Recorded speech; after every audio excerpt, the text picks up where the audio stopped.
she said. I need a break to figure out what I want. I said, take all the time you need. 6 months later, she came back saying she'd made a mistake. I introduced her to my fiancé and said, perfect timing, we need a wedding planner. I, 32M, never thought I'd be writing one of these posts, but here I am, still processing what happened last weekend. 6 months ago, my world fell apart. Today, I'm not sure if I should feel vindicated or guilty about how things turned out. My ex and I had been together for 4 years, living together for 2. We had the whole life planned out. House, marriage, kids, the works. She worked as an event coordinator for a high-end hotel, and I'm a software engineer. We seemed perfect on paper. We rarely fought, had similar interests, and everyone always said we were the ideal couple. Then came that conversation in March that changed everything. She came home from work looking exhausted, which wasn't unusual given her demanding job. But something felt different. She sat on our couch, the same one we'd picked out together at IKEA after hours of debate, and told me she needed to talk. My stomach dropped before she even started speaking. She explained that she'd been feeling lost, unsure about us, about what she wanted from life. She said she loved me, but wasn't sure if she was in love with me anymore. The words hit like a physical blow. She needed time to figure things out, maybe travel, maybe explore what else was out there. She wanted a break. I sat there, stunned. Part of me wanted to fight for us, to ask what I could do differently. But a bigger part of me knew that if someone needs to figure out whether they want to be with you, they've already made their choice. I told her to take all the time she needed. If she had to think about it, then maybe we weren't right for each other. She seemed surprised by my calm response. I think she expected me to beg or get angry. Instead, I asked if she wanted me to help her pack or if she needed space to do it alone. She said she'd stay with her sister for a while and would come get her things over the next week. The week that followed was surreal. She came by when I was at work, taking her clothes, books, and half our shared belongings. She left her key on the kitchen counter with a note saying she was sorry and hoped we could be friends someday. For the first month, I was a mess. I threw myself into work, staying late, taking on extra projects. My friends rallied around me, dragging me out for drinks and trying to set me up with dates I had no interest in. My sister called daily, worried I was spiraling into depression. But something strange happened around the 2-month mark. I started to feel free. Without the constant worry about whether she was happy, whether I was doing enough, whether we were moving in the right direction, I found myself again. I started going to the gym regularly, picked up photography as a hobby, and even signed up for a cooking class. That's where I met Sarah. The first thing I noticed about her wasn't her looks, though she was beautiful in an understated way. It was how she laughed when she completely butchered a hollandaise sauce in our 3rd class. She didn't get embarrassed or frustrated like most people would. She just laughed and asked the instructor if there was any way to salvage it or if she should start over. We ended up partnering for the rest of the course. She was a pediatric nurse with the most genuine smile I'd ever seen. She had this way of making everyone around her feel comfortable, whether it was a nervous classmate or, as I'd later learn, a scared kid getting stitches. Our first real conversation happened during a break in our 5th class. She asked if I was okay because I seemed sad sometimes when I thought no one was looking. I found myself telling her about my situation, expecting her to offer the usual platitudes about how my ex didn't deserve me and I'd find someone better. Instead, she said that heartbreak was like physical therapy, painful but necessary for healing, and that rushing the process usually made things worse. She was right. I wasn't ready to date anyone yet, but talking to her made me feel human again. We became friends first. She'd text me pictures of cooking disasters from her attempts to recreate our class recipes. I'd send her photos from my weekend photography walks. We started meeting for coffee after class, then occasionally for dinner as friends. The shift happened gradually. One evening, about 4 months after my ex left, Sarah and I were walking through the park after trying out a new restaurant. She was telling me about a little patient who'd been terrified of needles, but had been so brave during a procedure. The way her eyes lit up when she talked about her work, the genuine care she had for others, I realized I was falling for her. I was terrified. The last thing I wanted was to be a rebound guy or to hurt someone as kind as Sarah. So I waited another month, making sure my feelings were real and not just gratitude for helping me heal. When I finally asked her on a proper date, she admitted she'd been hoping I would for weeks. Our first real kiss happened on her doorstep after dinner at this little Italian place she'd been wanting to try. It felt like coming alive again. Sarah was nothing like my ex, and that wasn't a comparison, it was a revelation. Where my ex was always planning the next big thing, Sarah found joy in small moments. Where my ex needed constant reassurance about our relationship, Sarah was secure and trusting. Where my ex saw problems to be fixed, Sarah saw adventures to be had. 3 months into our relationship, I knew I wanted to marry her. Not because I was trying to replace what I'd lost, but because I'd found something I never knew existed. We talked about the future not as a checklist to complete, but as a life to build together. Last month, I proposed during one of our photography walks. I'd planned this elaborate setup at the botanical gardens, but the moment felt right when we stopped to watch ducks at this small pond. I pulled out the ring I'd been carrying for 2 weeks, dropped to one knee on the muddy path, and asked if she'd marry me. She said yes before I'd finished the question. We set the date for this October. Sarah wanted a small wedding, just family and close friends. We were in the middle of looking for a wedding planner when my doorbell rang last Saturday afternoon. I opened the door to find my ex standing there with a suitcase and red-rimmed eyes. My heart stopped, but not for the reasons it would have 6 months ago. She told me she'd made a terrible mistake. She'd spent the last 6 months traveling, dating, trying to find herself, and realized that what she wanted was right here all along. She said she'd been miserable since the day she left, that she'd convinced herself the grass was greener elsewhere when she had everything she needed with me. She looked thinner, and there was something desperate in her eyes that made me feel sorry for her. She explained how she'd quit her job, spent her savings on this journey of self-discovery, only to realize she'd given up the best thing in her life. She wanted to come home. She wanted us to try again. I stood there, looking at this woman who'd once been my everything, and felt nothing. No anger, no hurt, no longing. Just a mild sadness for what she'd put herself through. I told her I was glad she'd figured out what she wanted, but that I'd moved on. I was getting married in 3 months. The look of shock on her face was something I'll never forget. She actually stumbled backward like I'd physically pushed her.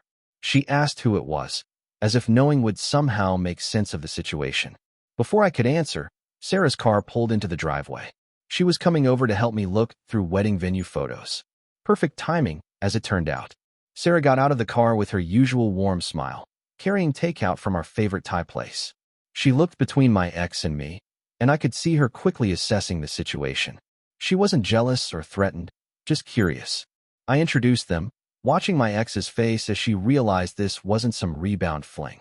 Sarah extended her hand with genuine friendliness, saying she'd heard a lot about her and was glad they finally got to meet. My ex shook Sarah's hand like she was in a trance. She kept looking between us, probably seeing what I couldn't see 6 months ago, how different Sarah and I were together compared to how my ex and I had been. That's when I said it. I told my ex that her timing was perfect because we were looking for a wedding planner, and with her event coordination background, she'd be ideal for the job. The silence that followed felt like it lasted hours. Sarah looked at me with raised eyebrows, clearly wondering if I'd lost my mind. My ex's mouth actually fell open. Sarah, bless her, recovered first. She said that while she appreciated the suggestion, they'd already found someone they were excited to work with. She said it with such kindness that it somehow made the rejection more final than if she'd been harsh about it. My ex found her voice then. She said she hadn't come here to plan my wedding to someone else. She'd come to get me back, to fix what she'd broken. I felt Sarah's hand slip into mine, not possessive but supportive. I told my ex that what we had was broken long before she left. Her needing a break to figure out if she wanted me was the answer, even if she couldn't see it at the time. She started crying then, saying she'd made a mistake, that she'd been scared of commitment, but now she knew what she wanted. She asked if what we'd had meant nothing to me. I told her it had meant everything to me at the time, which was why her leaving had hurt so much.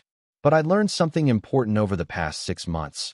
Being with someone who has to convince themselves to love you isn't love at all. Sarah squeezed my hand and suggested she should go, that we probably needed to talk privately. But I said no. There was nothing to discuss privately. My ex had made her choice 6 months ago, and I'd made mine since then. My ex looked at Sarah with something that might have been hatred or might have been envy. She asked what Sarah had that she didn't. Sarah answered before I could.